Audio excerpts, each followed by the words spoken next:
Bia Kamal Kajan Guasame Bana Rush Kakui Brabakis Brabakis Jante Gadin Mijidit Mi Sharialeka and Tama Mi Berar Kan Conore Rajadan Banalat Kakuide Gorjano Dayan Shonkel Kan 109 TV Dayan subscribe Kadayan Nyakanas and Kokian Kadera under notification bell derjetwan ko der ler kon banong ka kan online TV de kan shamala shubkaja an man ban ngwasa me din mi jidit me ben rar kanin tyakti kalara bravo kis ka channel le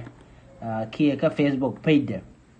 an walle shanga jandang ru kel ka paingwan ron kina da ru jandang wan ban ler ma ban je chuli ngwa ka do badan de kon lingaja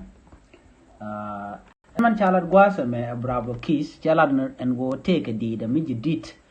camrar and deed mo a jene deed mo go along mde deed nyam e chalat ka kor guasan paiwa and deed dan e chalat ka kor guasan paiwa shwale char chankel and chankel mo jene deed kel mo raja non ko do dan de na trodian mat keje jogoran no ka shar chankel ci dem mor ci denak ka shar chankel ci ñu mor ci denak ka shar chankel ci wuy du ci denak ka shar chankel ci mi jek ci de gorno de jalat am ñodo je gwa en go de ran da la shar ka do ban gwa en da do de lat ke je ci de dial ci de chwale de ka shar chankel ka roade di de me edin mi cha kamrar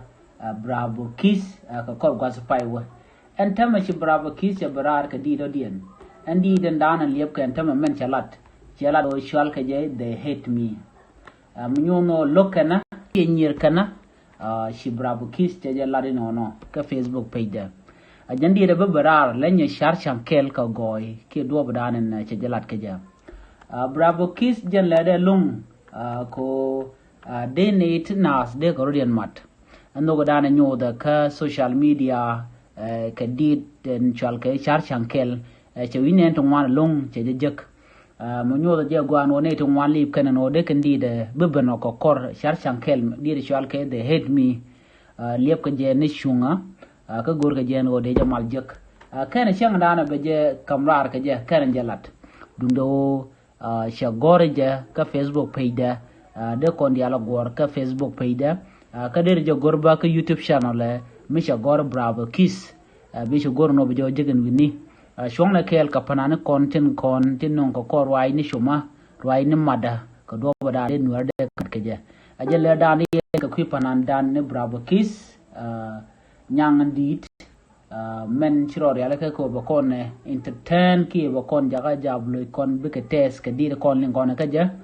kano bu kon te ka man mi di de long kon e kon la nuere again ledan de konlingan gwas me ko ki bravo kis agena di berare din mugwa mugoro de jelingan ne di al kontilan ware ajele dan de konlinga jen gwas me ban len right ki de mi di de mo je kamrar biata kamal bye bye